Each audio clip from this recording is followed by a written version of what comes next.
Hello! Welcome to Levels Plus Weekly, episode 23. This is going to be an odd shoot. It's Tuesday afternoon, and it's 100 plus degrees outside right now. So I will probably have to pause this periodically as my air conditioner kicks on, and my fan's going in full, but it's kind of out of the way, so I'm just going to have to project today.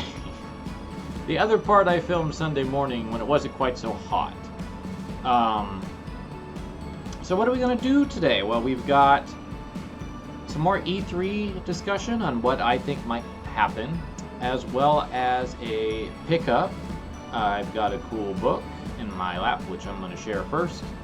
And then at the very end, I'm going to go through my Dreamcast, Sega Saturn, and GameCube games. I don't know why I said Sega Saturn. Should be Sega Dreamcast and Saturn and Nintendo GameCube. I think because of the AC, I don't know when it's going to happen. And I just realized I could see myself right over here in the window, in the glass of my hutch here. So that's kind of exciting. So anyway, what book did I get, you ask? Well, I got the Hardcore Gaming 101 Complete Guide to the Famicom Disk System. And I just looked over it. It's awesome. If you are interested at all in the Japanese side of the NES, this is a book you want to have because the disk system represents so much of the library, even though it was only doing stuff for a brief period of time before Nintendo opened up carts to allow chips in. But it's interesting to read about all of these games. There's decent plot discussion as well as like gameplay stuff, a lot of screenshots. I think this is going to be a big help for me when I start working on Nintendo, updating all the articles. And there's several games now that I feel I need to add or consider at least. With 1987, I'm really thinking about dialing back the damsels that are barely in the game element, but I'm going to have to kind of consider what that means. But that's a little ways away. 1983 through 86, I'm going to be much more open because it's establishing what would come. So yeah, I'm glad I picked this up. I had enough credit card points to snag it. And it would have been nice if the post office would have let me know it was here in my mailbox. But they didn't, so. But I went and picked it up anyway. So let's quickly try to run through E3 outside of Nintendo. And I'm going to limit this to things I think Nintendo will have in its own Direct, which will hopefully be announced soon so I can see if I can take the time off for it. So I've got some things I'd like to see, and that's basically what I'm going to do. I'm not going to try to predict anything, because I feel that that's just getting into the weeds, really. I'm just going to say what I want to see, and maybe touch on things that I know are happening for the Switch. So, like, let's start with Capcom. There's 3 games that I know might appear, but I suspect none of them will. Which is Capcom Arcade Stadium. We're expecting more games to be announced for that soon. E3 would be a lovely place to do it, but I don't think it'd be in Nintendo's Direct. The Great Ace Attorney Chronicles and Monster Hunter Stories 2, both of which Capcom's been doing their own kind of direct stuff. So I don't know if we're going to see either of those during Nintendo's show. I feel like there will be something from Capcom there, and I'm feeling it's going to be that Resident Evil Revelations 3 rumor that's been going about. I also would happily accept RE2 remake or RE7.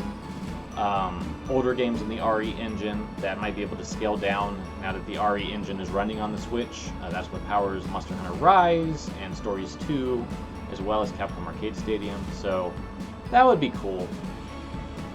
I don't think Konami's going to have anything there. They basically said we're not at E3 this year. And I think they've just started moving into the direction of letting other companies start working with their IPs. So unless something else other than Genma was in the works, I don't foresee them showing up. Square Enix, they're a big one. They usually have 1 to 2 things usually in a Nintendo E3 Direct. I would love to see Chrono Trigger in any fashion. Super Nintendo only port, DS port, mobile port, a remake in the HD 2D style. Whatever you want, give it to me, and it will be purchased by this person right here. I want to play Chrono Trigger on my Switch. I hope that's in the cards more than anything else actually at this entire E3. And it's also got precedence because there is a relatively recent port that they could use if they wanted to be lazy. Just do it. I'd also love to see something from the Ogre series, even if it's just a port of the PSP game. They've done that with Star Ocean. I'd love to see them do it with Tactics Ogre. As you could guess, I'm infatuated with the Ogre series as of late, and I would want to play Tactics Ogre really bad. And I'd be happy with the PSP version. That would be cool. What else could happen with Square Enix? It's hard to say. We could get some Tomb Raider stuff, maybe. Maybe Days Ex Mankind Divided shows up on the Switch. They're running out of Final Fantasy things, but a E3 caliber announcement would be like a Final Fantasy collection of the old games. That would be cool. So we'll have to see. Those are my initial thoughts on Square Enix. I would love to see SNK announce King of Fighters 15 for Switch. That would be super rad. I don't know if it's going to happen, but they did a good job with Sam Show. Visually, I think it looks nice on the Switch. It doesn't look horribly compromised. In contrast to like Fighting EX Layer, which looks horribly compromised to get it on the Switch. I think SNK did a great job on that port. I also would be really thrilled to see Arc System Works bring Guilty Gear Strive to the Switch. I'd take the Xrd games as a consolation, but if they were going to do an E3 caliber announcement, it would be Guilty Gear Strive, I think. What is Koei Tecmo going to bring? They've been so busy with Nintendo on so many things.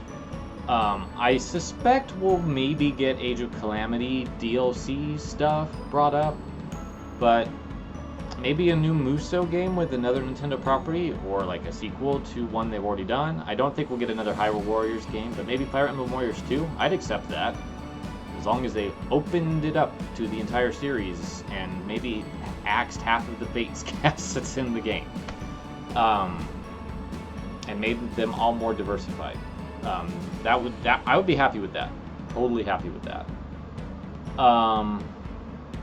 What else? I don't care about anything Ubisoft ever does ever again, so I'm not going to talk about them. I don't think Bethesda's going to bring anything at this point, unless they do like a Fallout port. I don't see that happening, especially with Microsoft at the wheel. Speaking of Microsoft, I don't suspect we'll get anything from them, although if there was something from them, it would be E3 caliber. I'd love Rare Replay. Would love Rare Replay to be on the Switch. Just reconnect that period of Rare's history, because the majority of the games on that collection are from Nintendo systems. I would be all over that. I would pre-order it the moment it happened. How about Sega and Atlas? Persona 5 would be a huge deal if it actually got announced. I don't know. There's the AC. I'm gonna hope that if I talk louder, I'll be heard over it, because I don't really want to stop. I'm almost done. So, Persona 5 Royal would be nice. I don't know if I would be all that interested. I heard that Royal is a lot better on some of the areas I had issues with, in terms of the way it treated its women characters and how it handled gay topics. I heard that that's better, but still, I don't know. I don't know if that would be enough for me to want to jump in. I'll have to think about it. My relationship with Persona is so whoosh down anymore. For Sega, as I mentioned last week, I would love Skies of Arcadia to get remade, but I don't foresee that happening at E3. I don't think we're going to have anything from Sonic showing up because they just did their own thing for Sonic. Maybe some Yakuza news? Maybe Virtua Fighter 5? I don't know. I don't really know what Sega's got cooking, but it would be something that's not Sonic. I can tell you that.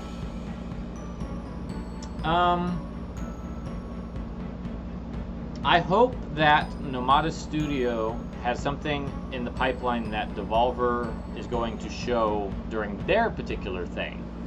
I would love to see what the studio behind the greatest indie game ever made, Gris, is up to. So that's also something I would be really hyped about. And of course, I love retro compilations, so if anyone wanted to bring out some really cool retro comp, I'd be all for it.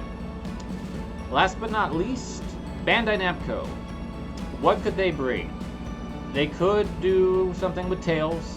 They could bring Tales of Symphonia over, which if there's any truth to a possibility of Lloyd or some other Tales character being in Smash, that would be a great tie-in. Maybe some like Dark Souls 2 or 3 getting to the Switch. But outside of that, I don't really know what they would bring outside of anime stuff.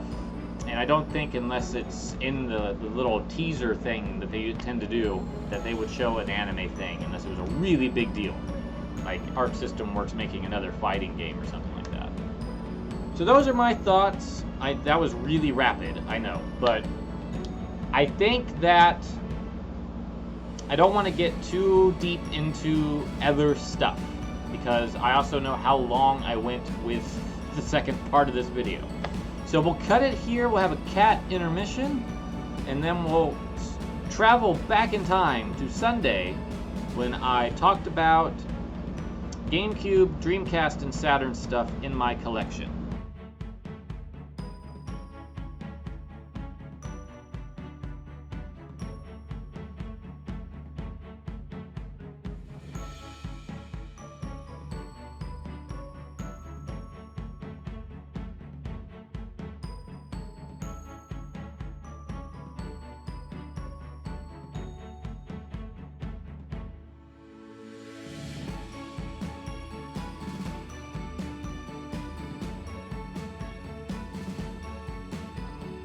Welcome back! I've got a plethora of 128-bit goodness for you today. It's funny when the Dreamcast happened that like all of a sudden the bit thing just disappeared, really, because it just didn't matter anymore. Anyway, I actually do have 32-bit stuff here too. But we've got Saturn, Dreamcast, and GameCube games I'm going to go over today as part of my ongoing collection of videos. This should be a fun one. I have a lot of fond memories of both the Dreamcast and the GameCube, and I recently got 2 Saturn games, so I'm just lumping them in here because I don't know where else to put them. I really feel like the Dreamcast and the GameCube are like cousins. I feel like they both have the same sort of spirit behind them, and while I'm not as big on a lot of Nintendo's decisions with their marquee franchises during this period, like Mario, I didn't like Sunshine, Zelda was, like, those games were fine, but they weren't like the N64 games for me. I do like Twilight Princess a lot though, but it was more like Mario Kart I didn't really get into. Melee was wonderful. Smash Melee was wonderful, and at the time. Anyway, So I kind of got more into the niche stuff, and that's, I think, when I actually expanded my horizons a bit outside of just Nintendo, which is something that I appreciate myself doing, because now I'm much more open to playing things just outside of Nintendo's dominion. So the Dreamcast also helped with that, because there was no Nintendo on there,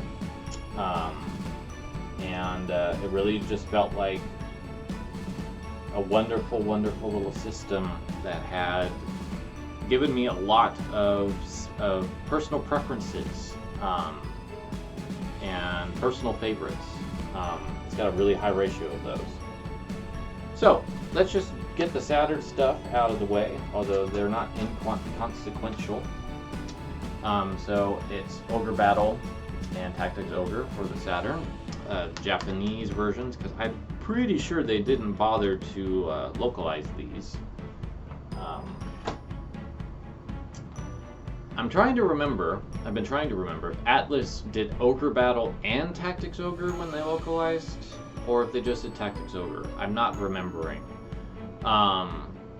It's still really cool to have those, though.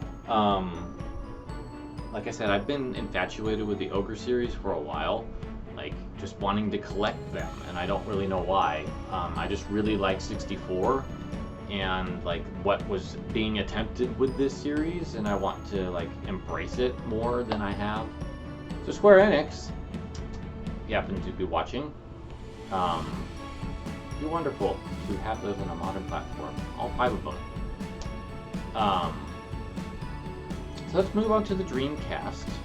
Dreamcast is a favorite system of mine.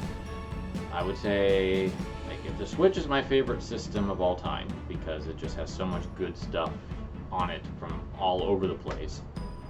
And then if I were to go from there, I would say the Dreamcast is probably like in at least like 3rd or 4th.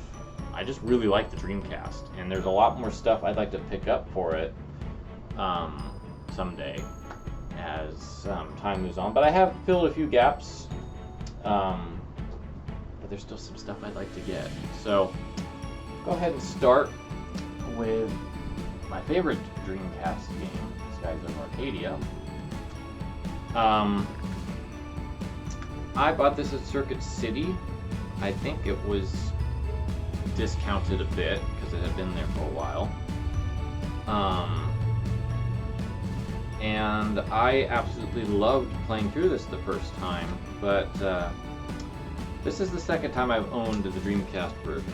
What happened with the second disc on my original one was that there was a manufacturing error, and there was a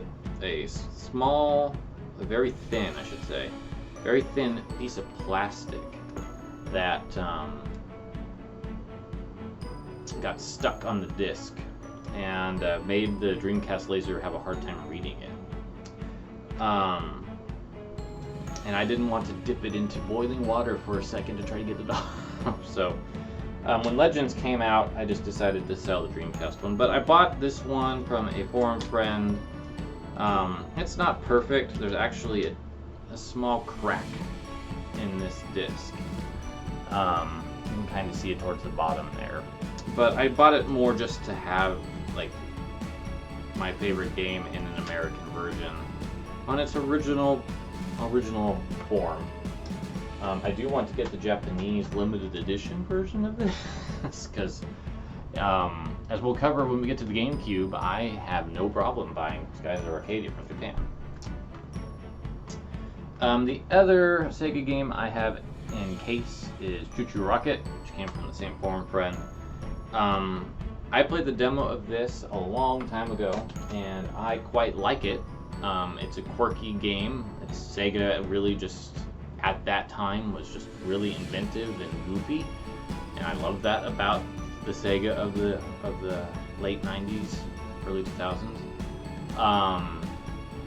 Just a really cute, fun, hectic game.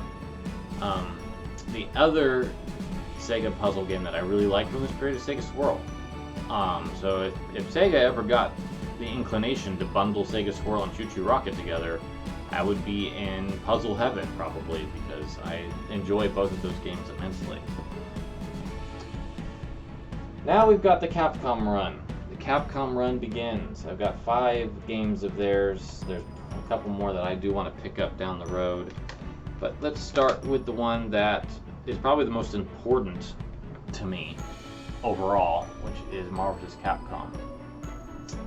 I bought this when the Dreamcast launched, but I didn't actually have the Dreamcast until the holidays, 3 months later.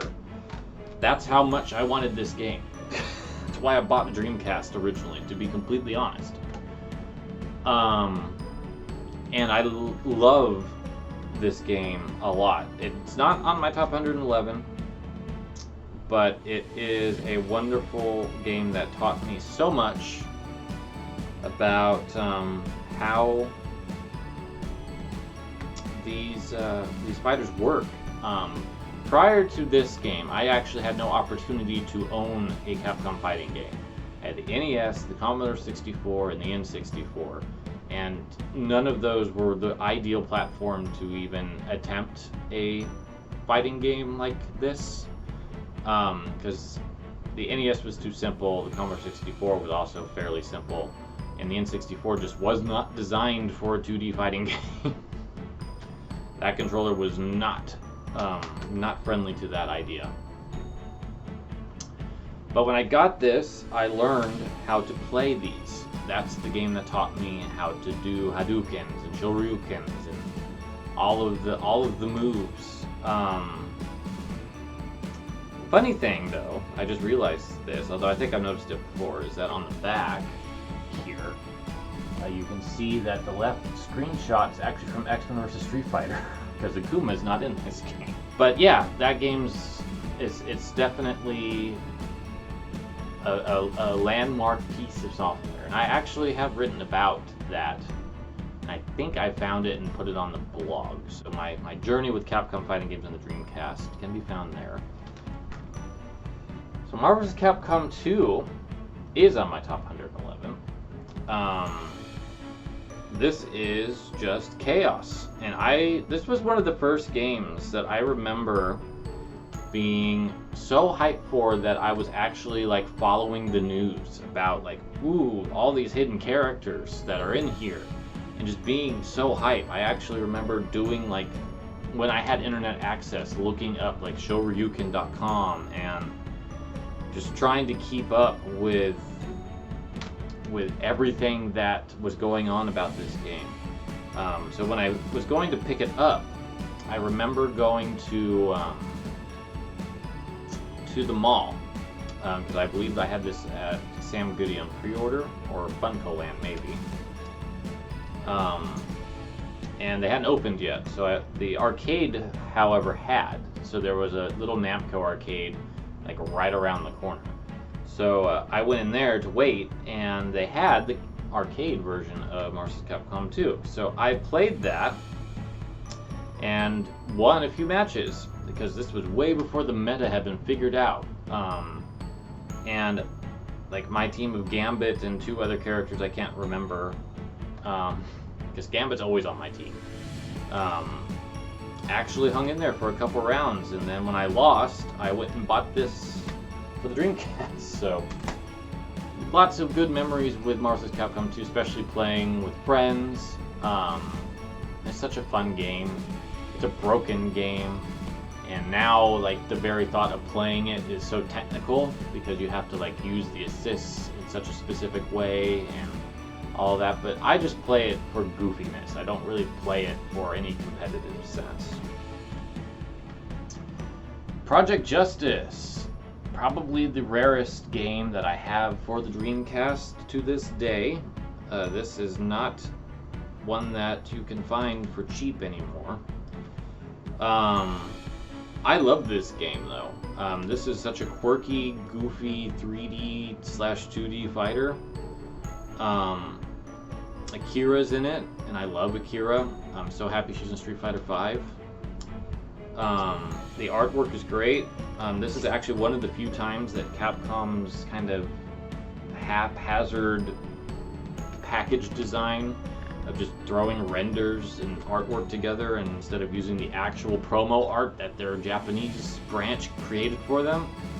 It actually works out here because I like the way this cover looks. I like the way that Akira is like right there at the top, and all the other characters look good next to each other.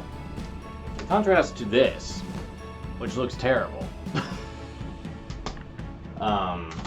And that was a very common thing that Capcom did at that time. But Project Justice is great, and it would be lovely, again, if it was available on modern systems somehow, paired with its predecessor, Rival Schools. And then I've got Street Fighter Alpha 3. This is the definitive way to play it unless you have a PSP, because then you can get Max, and then you'll have 4 more characters to play around with in that version. But I have some really good memories with Alpha 3, playing with friends, doing dramatic battle, getting through the World Tour mode. Honestly, out of all the fighting games that I have, I would say that Alpha 3 is the one I have the strongest memories of in terms of like accomplishments and like success. Because I just spent so much time with this. It was so fun. The last Capcom game I have is Resident Evil Code Veronica. The game has certainly not stood the test of time, you might say. One thing I will just casually observe, because a lot of my Dreamcast cases are beat up, is that whatever plastic Sega used for these jewel cases is really bad. It makes getting complete nice copies of Dreamcast stuff really hard. But this is not complete. The manual somehow fell out, and you can see here that it's from Movie Gallery, which is some rental place from the person I bought this from. This is also the same person who sold me Skies of Arcadia and Choo Choo Rocket. But I wanted to get this back. I used to have it when I was younger. I liked it back then. I still kind of like it. I haven't played it recently. Steve's the problem. Steve Burnside's the problem. And there are some unflattering and potentially offensive characterizations with Alfred Ashford in here. But overall, I think it's still a decent RE in the old vein. It probably deserves the remake potential the most, honestly. Soul Calibur. May the soul still burn. This is what sold people on the Dreamcast way back when. Because this is, in terms of the evolution of technology, I can't think of many games that demonstrated the leap from one generation of hardware to the next like Soul Calibur did. When you look at the PS1 and you look at the N64 and then you compare that to what Namco did with Soul Calibur, it is completely off the charts. How much better looking and sounding Soul Calibur is. This game defines the Dreamcast in terms of its power. And it's unfortunate that Namco basically did this and a couple other like lower tier things and then ran away. Ran away from the system. If they stuck around a bit longer, and maybe the Dreamcast stuck around a bit longer, I wonder if 2 would have been an exclusive for the Dreamcast. But this is still a great fighting game. It's one of my favorites in the 3D arena. I'm a lot pickier about 3D fighting games, but this one is still good. And none of the sequels that I've played, which is 2 and 3, match this in terms of what it is. And that's sad. I am curious to try 6 sometime. But this is the de facto 3D fighting experience on the Dreamcast. And it's one of the most beautiful games I think that's ever been made. Even now, it looks great. I mean, it's certainly not as good looking as Soul Calibur 6, but it still looks really good. Worms Armageddon. This is a goofy game. I like the Worm series. I played it on the PC with a friend when I was in high school, and then when this came out, I just went ahead and grabbed it. I see now, I never noticed this before, but the GameStop or Funko Land sticker on the back is for Final Fantasy Tactics for some reason. But this is a good port of this game. The menu system's a little bit clunky, so just be aware if you get this version, it's gonna not be the smoothest way to get into a map. But it's fun, especially when you get friends. And you can get Armageddon on newer platforms now, I think.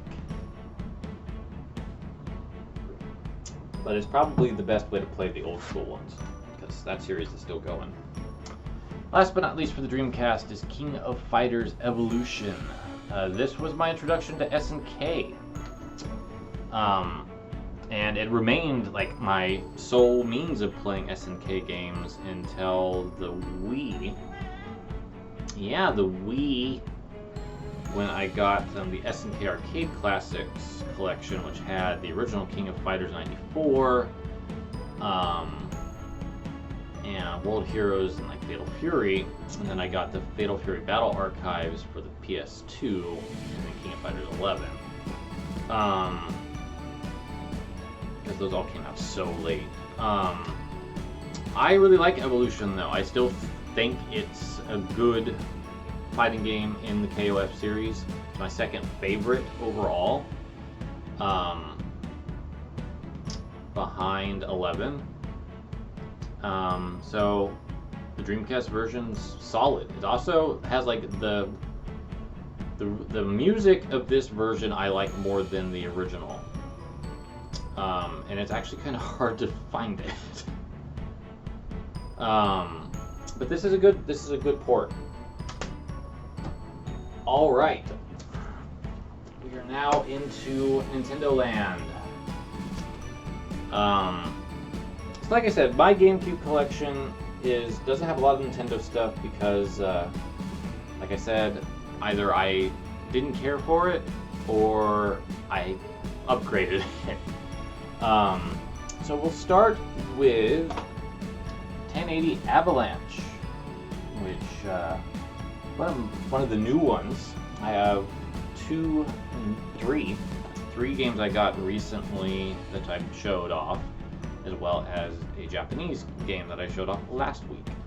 I haven't played 1080 Avalanche in a while, and I do prefer snowboarding on the N64. They changed the controls a lot in this game. But I wanted to give it another chance because I feel like I went into this with expectations that I perhaps shouldn't have. And I will say that the art direction on Avalanche is amazing. I love the way that the artwork was done for this, and they kind of never went back to it for anything. It's a shame that 1080 died. It's a shame that 1080 and Wave Race both died. I don't care for Blue Storm though, I will say that. I don't think I'm going to buy that one again. Next up is the two Metroid Prime games. So this Metroid Prime is my original copy that I bought way back in 2002. And is one of my favorite games still. It's still in my top 50. I need to replay it. I'm really hoping that it comes to Switch at some point. But this is an incredible game, especially when you learn how tumultuous the development for it was, that it came out this good. It's really remarkable. Echoes, this is my second time owning it. I sold it before. What's cool is that I actually got the bonus disc. I don't remember what's on it, but when I got it from my forum friend, he included that in there, so that was really cool. Echoes is good. I would even say it's great, but it makes some design decisions that hurt it in the long run, and it's primarily with the light and dark modes. Having specific ammo was not a good idea. The Samus has never had ammo. It's just not beyond missiles. Like having your beams have ammo just makes everything have ammo, and I think that's not a good design decision. And then the light dark part sometimes can get a little frustrating with the puzzles, but overall, this is a really good game. It's also really hard. I have beaten it, but it's really hard. Alright, well here is my favorite fighting game of all time. It's Capcom vs. SNK 2, EO on the GameCube. The EO stands for Easy Operation, so it basically allows you to do stuff with the C-stick if you want. I've never used the EO mode, it's very confusing. But this is Capcom's greatest accomplishment in the genre, and it is, in my opinion, the best game they ever made on that front, and it's the best fighting game anyone has ever put out. I think it's currently sitting in my Wii, because it's not in here. It's probably one of the last things I played on the Wii. I remember using Capcom vs. SNK 2 to test out a new sound system I got shortly after buying this in 2002.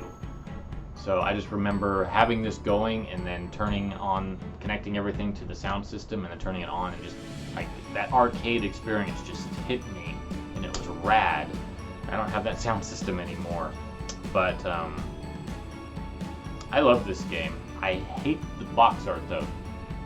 This is like the epitome of Capcom's laziness when it comes to their boxes in this period. Alright. This guy's Arcadia Legends and his Japanese counterpart, Eternal Arcadia Legends. I just got this, as I said, last week. This is the way to play Skies of Arcadia because A, it enhances the graphics quite a bit. B, it adds in a whole lot of new content, including Pistol, who is a wonderful side character who I wish had a little bit more going on with her because she's such an interesting character. Bounties to collect. It improves the combat system. You can actually skip stuff in this version. The only thing that's worse about the GameCube version is that the sound is a little bit compressed. And so if you are sensitive to that type of thing, you'll probably notice, but the soundtrack is still so good that it does kind of overcome that for me, personally. But I love this game. It's in my top 10. It's a classic as far as I'm concerned. It's Sega re-released this game. Tales of Symphonia. This is probably the best original RPG on the system, outside of arguably Paper Mario: The Thousand Year Door, and maybe, if you consider Fire Emblem, Path of Radiance in this, although it's tactical. But I still like Tales of Symphonia. I haven't played it in a long time though, so I'm not sure what my opinion would be anymore. But it was a wonderful, wonderful game. And I wouldn't be surprised if Tails shows up in Smash. And I would almost say it's because of this, because I think that Symphonia actually made the Tails series into the brief global phenom that it was.